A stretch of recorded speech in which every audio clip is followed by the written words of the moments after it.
안녕하세요. KDM 국제신학교 두 번째 강의 시간을 갖겠습니다. 이 시간에는 지난 시간에는 KDM이라는 게 무슨 뜻인가를 우리가 살펴봤고요. 이 시간에는 KDM 국제훈련원의 목적이 뭔가, 물론 청구운동이지만은 좀 더 구체적으로 KDM은 어떤 일을 하려고 하는 것인가. 그래서 KDM 국제신학교, KDM 국제훈련원, 또 KDM 국제신학교의 목적은 무엇인가. 바로 이 칠판에 기록한 것처럼 정체성을 회복하는 것입니다. 정체성. 기독교의 정체성을 회복하자. 기독교의 정체성. 정체성이라는 것이 무엇일까요? 요즘에 우리는 교회가 정체됐다. 그래서 많은 분들이 염려하고 그러고 있습니다. 우리가 이 정체성 그러면은 크게 두 가지의 의미가 있는데요. 그 중에 하나는 하던 일들이 좀 침체가 됐다. 회사가 좀 침체가 됐다.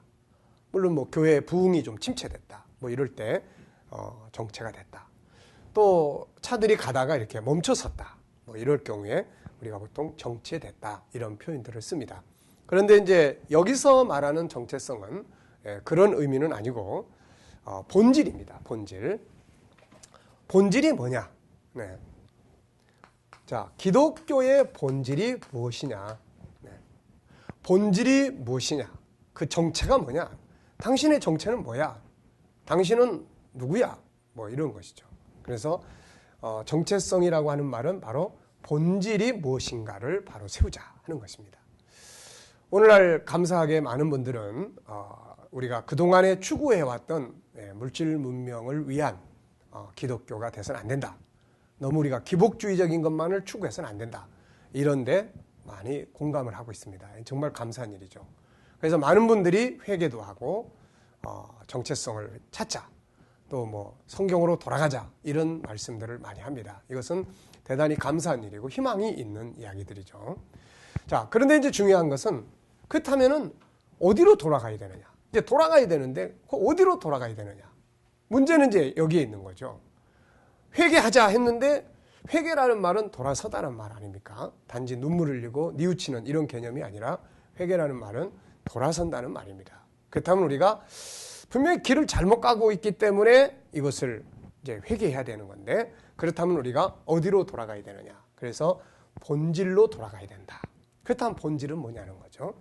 기독교의 본질은 과연 무엇이냐? 이거를 알면 그리로 돌아가면 자연스럽게 개혁도 되는 것이고 새롭게 변화도 오는 것이고 이제 문제점도 해결하게 되는 것이죠. 자, 그래서 이제 저희 KDM 국제학교, K국제신학교, KDM 국제훈련원 여기서 저희들이 하고자 하는 것은 바로 기독교의 본질을 정확하게 좀 연구해서 그것을 제공하고 그것을 바르게 세우자 하는 목적을 이제 가지고 있습니다. 정체성을 잃어버리면 어떤 문제들이 발생을 할까요? 정체성을 잃어버리면 크게 5가지의 문제점들이 발생을 합니다. 도표로 좀 그려보면은 그 첫 번째는 이단들이 많이 등장을 하죠. 이단들. 진짜가 사라지면 가짜가 많이 등장하는 것은 당연한 거 아니겠습니까? 요즘에 그 많은 상품들 가운데 짝퉁 때문에 이제 많은 문제들이 생기고 있지 않습니까? 국가 간의 문제도 생기게 되고. 자, 짝퉁이라는 게 뭐예요? 비슷하게 생겼는데, 똑같이 생겼는데 가짜다. 그런 이야기죠, 이게. 그러니까 요즘에는 그 어느 때보다도 우리 주변에는 이단들이 많이 등장하고 있습니다.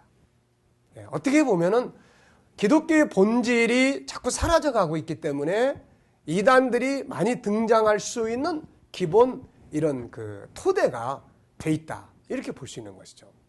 그래서 교회들마다 이단들 때문에 아주 힘들어하고 많은 성도들이 그동안에 가지고 있던 신앙을 다 털어버리고 이단에게 가서 여기 와서 내가 은혜 받았다. 이제 난 여기서 거듭났다. 이런 소리들을 하고 있다는 거죠. 그 이유는 자기가 믿으면서도 자기 것을 잘 모르는 겁니다. 자기 것을 정확하게 안다면 거기에 뭐하러 가겠어요. 그런데 자기가 믿는 것에 대해서 잘 모른다는 거죠. 밤새도록 울다가 누가 죽었느냐 하는 시기 되고 있다는 이야기입니다. 지난번에 제가 어느 이제 전철을 타고 학교에 강의를 하기 위해서 가는데 옆에 이제 어떤 젊은 자매 한 분이 탔어요. 근데 타자마자 이분은 딱 앉아가지고, 보통 사람들은 다 스마트폰을 가지고 있는데 이분은 이제 어떤 그 비닐로 돼 있는 그게 뭔지 저도 잘 모르겠는데 거기서 이제 옆에 있는 가상에 있는 것들 이렇게 뜯어내고 있었습니다. 저도 이제 옆에 보면서 도대체 저게 뭘까? 나도 잘 이해가 안 되는 거예요. 그래서 나중에 한참 보다 이분은 뭐 정신없이 그것만 보고 계속 이렇게 뜯어냅니다. 계속 여러 개를 이렇게 가지고. 그래서 물어봤습니다. 지금 그거 뭐 하는 거예요? 그랬더니 어디다 쓰는 거예요? 그랬더니 이분 하는 말이 저도 몰라요. 그러는 거예요. 저도 몰라요. 자기도 모르면서 지금 그걸 계속 하고 있는 거예요. 그래서 왜 하세요? 했더니 아르바이트 하고 있다는 겁니다. 네, 그러니까 자기가 뭔가를 열심히 하고 있지만 무엇 때문에 그걸 하는지, 그게 뭐에 쓰는 건지 뭔지 잘 모르고 있는 거죠. 우리의 신앙이 지금 그런 경우들이 너무 많다는 겁니다. 10년, 20년 믿었어요. 그렇지만은 내가 믿는 것에 대한 정체성이 없는 거죠. 본질이 없는 겁니다. 예수를 믿지만 예수가 누군지 잘 몰라요. 그냥 가짜 예수들한테 당하게 되는 거고, 내가 천국을 믿는다고 하지만 천국을 잘 몰라. 그러다 보니까 이상한 천국 소리 하면 그게 새롭게 느껴져서 그리 가게 되고 이렇게 되는 거죠. 그래서 이단들이 많이 등장을 합니다.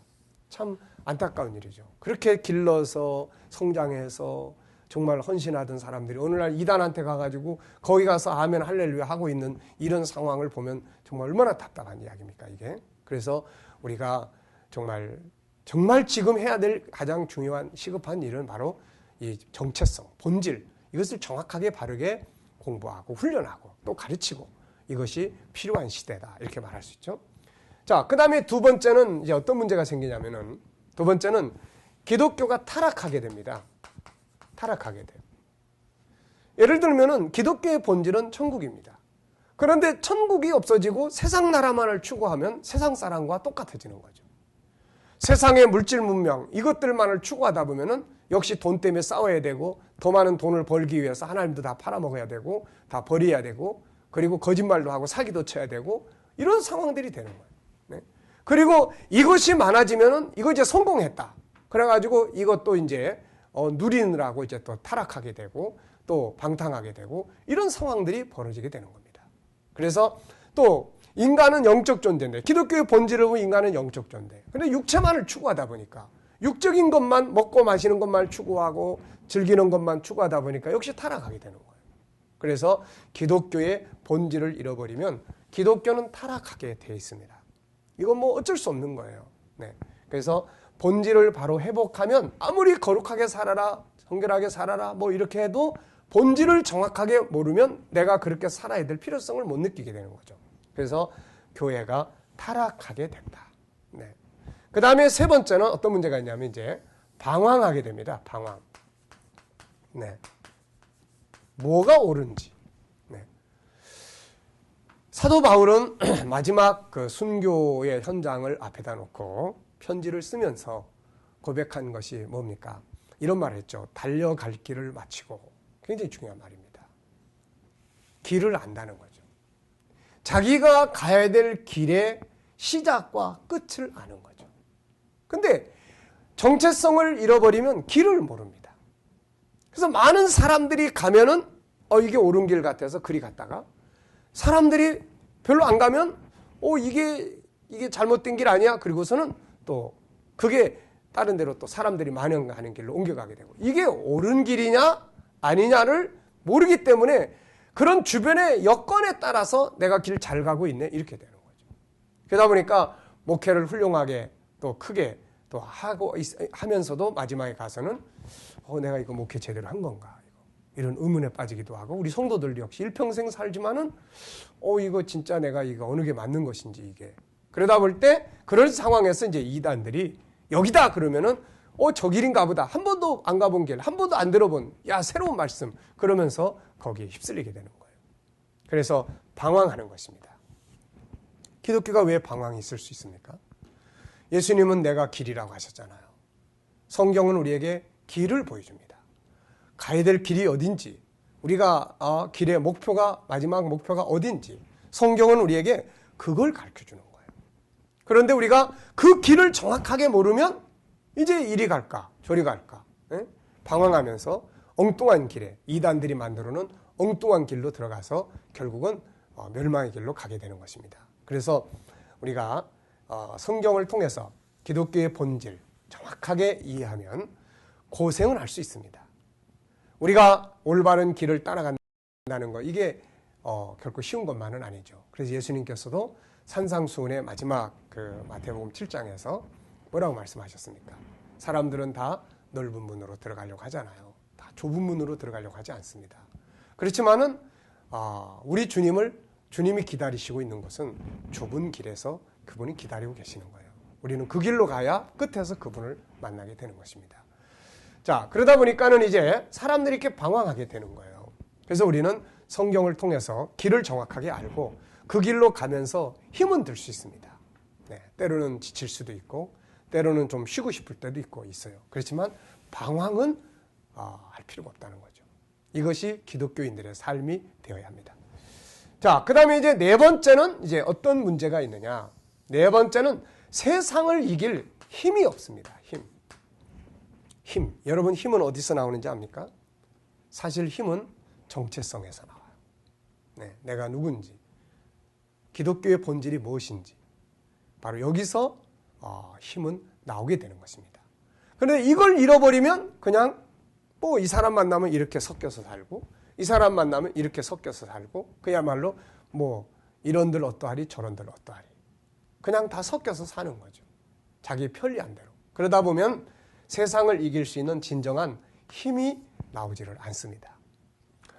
우리가 성경을 통해서 이 정체성 그러면 가장 먼저 생각나는 사람이 있습니다. 바로 다니엘이라는 사람입니다. 다니엘.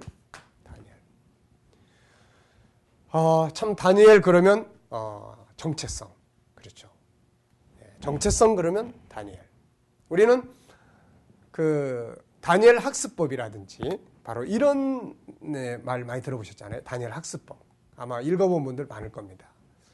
우리 한국 부모들은 다 자녀들이 공부 잘하고 다 똑똑하게 되기를 바라기 때문에 아마 그런 책을 많이 읽는 것 같아요. 그런데 사실 다니엘이 그렇게 위대한 승리자로서의 삶을 살게 되는 데 있어서 가장 중요한 것은 그걸 놓쳐버리면 안 됩니다. 그건 다른 데 있는 게 아니라 바로 정체성입니다. 정체성.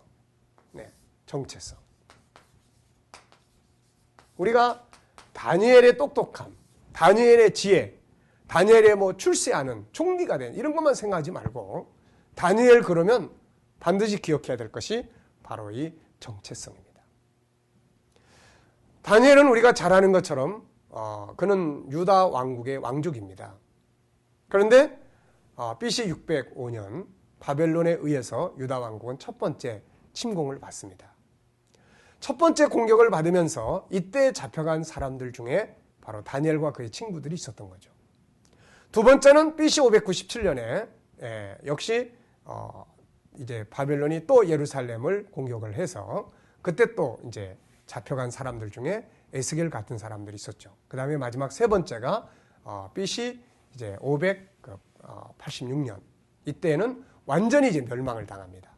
그래서 유다의 소수의 사람만 남고 성전 불타버리고 다 이제 바벨론으로 이제 잡혀가게 되는 이런 이제 상황이 오게 되죠. 다니엘은 바로 첫 번째로 잡혀온 사람이에요. 근데 이 사람은 포로로 잡혀오긴 했지만은 아주 좋은 여건을 맞이합니다. 그게 뭐냐면은 왕궁에서 특별히 선택한 사람들과 같이 왕의 음식을 먹고 그리고 공부를 하게 되죠. 잘만 하면은 바벨론에서 이제 그야말로 한 자리 할 수 있는 기회를 얻게 됩니다.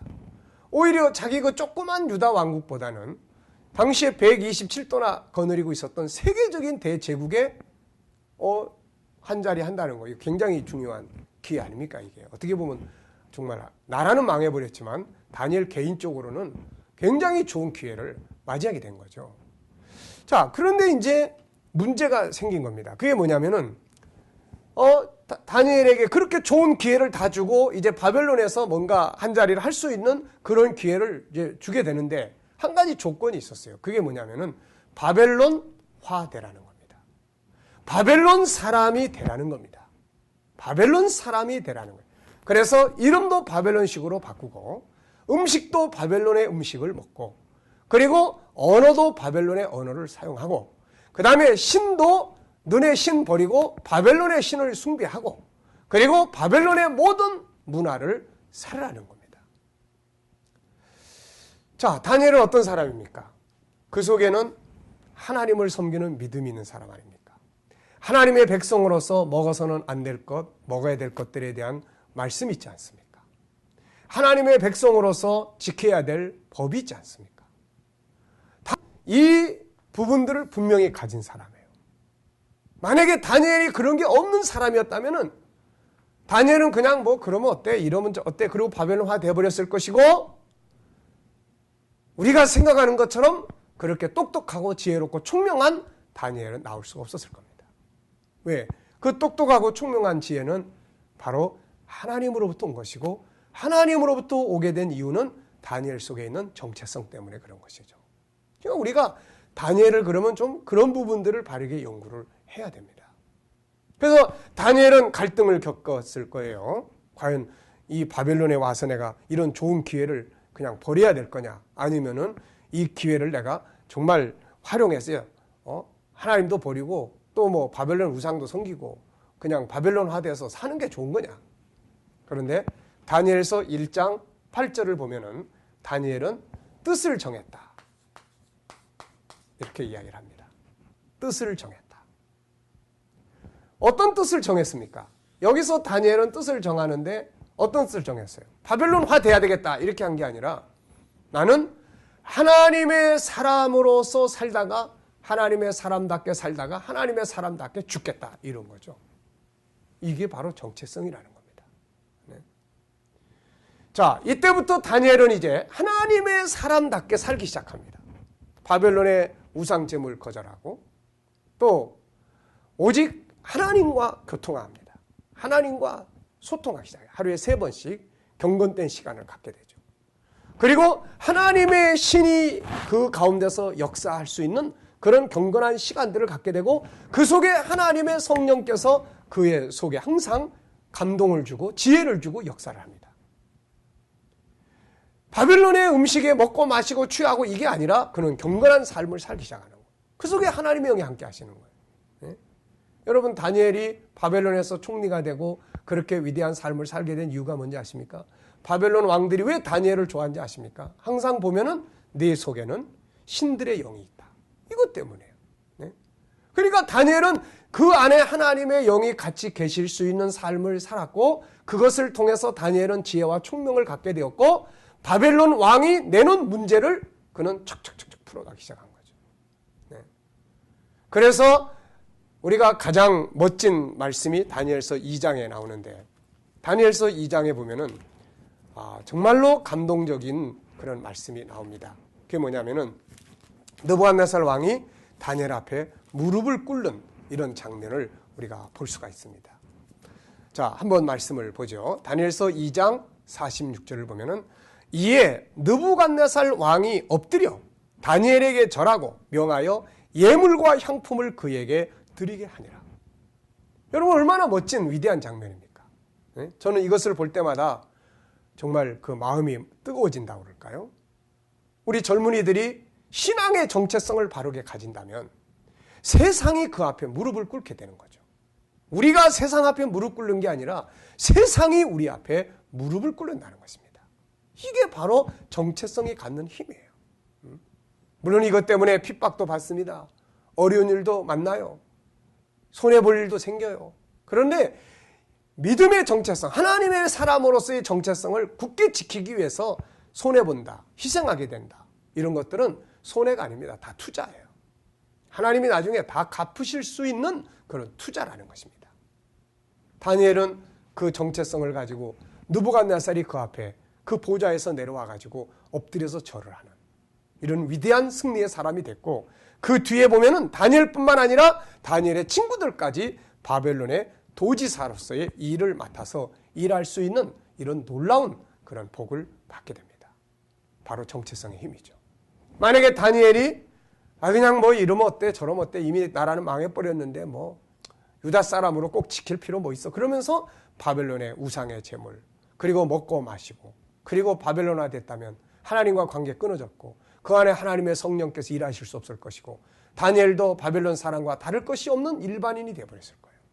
그런데 다니엘이 그 정체성을 지키기 위해서 죽으면 죽으리라 하고 바벨론 것을 얻고자 함이 아니라 하나님의 사람으로서의 정체성을 지키기 위해서 그렇게 경건된 삶을 살아갈 때 하늘의 것을 보기 시작하고 이 땅의 지혜보다 뛰어난 성령의 지혜를 얻게 되고 이것이 결국은 느부갓네살이 내놓은 문제들을 세상 사람 못 푸는데 그가 풀어대니까 이제 느부갓네살도 또 나중에 그의 후손인 벨사살도 나중에는 나라가 바뀌었는데도 다리오라는 사람도 이 다니엘을 총애할 수밖에 없는 그런 위대한 역사를 만들어내게 됩니다.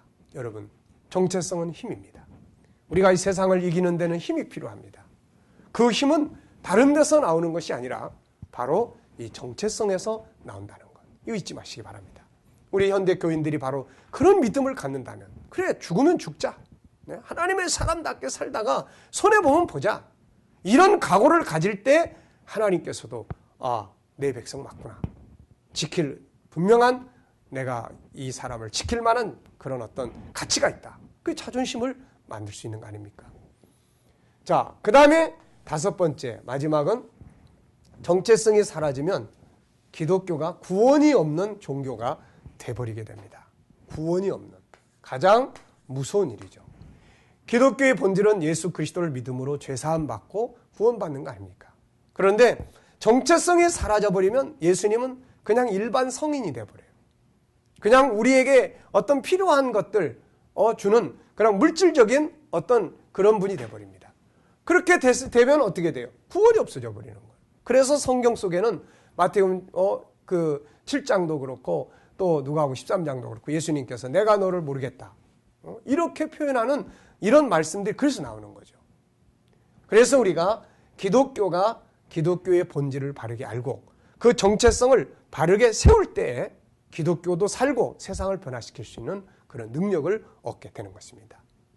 자, 그러면 우리가 이제 이런 정체성을 어떻게 회복할 수 있습니까? 정체성을 어디서 어떻게 회복할 수 있습니까? 결국은 그 해답은 성경이죠. 성경. 네. 성경을 바르게 연구하고 성경을 바르게 알아야 된다는 것이죠. 우리가 가져야 될 정체성은 다 이 성경 속에 들어있습니다. 기독교는 무엇인지, 우리 뭘 믿어야 되는지, 우리의 가는 길은 무엇인지, 인간은 어떤 존재인지, 예수님은 어떤 분이신지, 천국은 어떤 곳인지, 우리 세상을 어떻게 살아야 되는지 이런 모든 것들에 대한 본질, 그것은 성경이 가지고 있습니다. 안타깝게도 우리는 성경을 그 본질을 연구하기 위해서 성경을 잘 보지 않아요. 단지 성경을 통해서 내 삶에 힘들 때 위로받고 성경을 통해서 그냥 말씀 많이 읽고 아는 이런 정도에 그치고 있습니다. 그러다 보니까 열심히 읽었는데도 성경이 무슨 책이에요? 그러면 무엇이라고 분명하게 대답하지 못합니다. 여러분, 이제 우리는 성경 66권을 통해서 기독교의 본질이 무엇인가를 하나하나 정리를 해야 됩니다. 그래야만 내가 가진 믿음이 얼마나 소중한 것이고 그래야만 이단들이 옆에 와서 무슨 소리를 해도 그건 틀렸어라고 말할 수 있는 것이고 세상이 어떤 상황이 벌어져도 우리는 그 속에서 감사하면서 살아갈 수가 있게 되는 것이죠. 그래서 우리는 성경을 통해서 바로 이제 우리가 찾고자 하는 기독교의 본질, 기독교의 정체성을 하나하나 만들어 나가게 될 것입니다. KDM은 바로 이 같은 본질을 드러내서 기독교의 정체성을 세우고 우리가 정말로 아름답고 가치 있게 세상을 이길 수 있는 그런 사람들로 만들어서 세상 앞에 내놓기 위해서 만들어진 바로 그런 단체입니다. KDM과 함께 정체성을 바로 세워가면서 정말 하나님이 기뻐하시고 세상을 변화시킬 수 있는 영향력을 미칠 수 있는 그런 위대한 하나님의 사람들이 되시길 바랍니다. 감사합니다. 대단히 수고하셨습니다.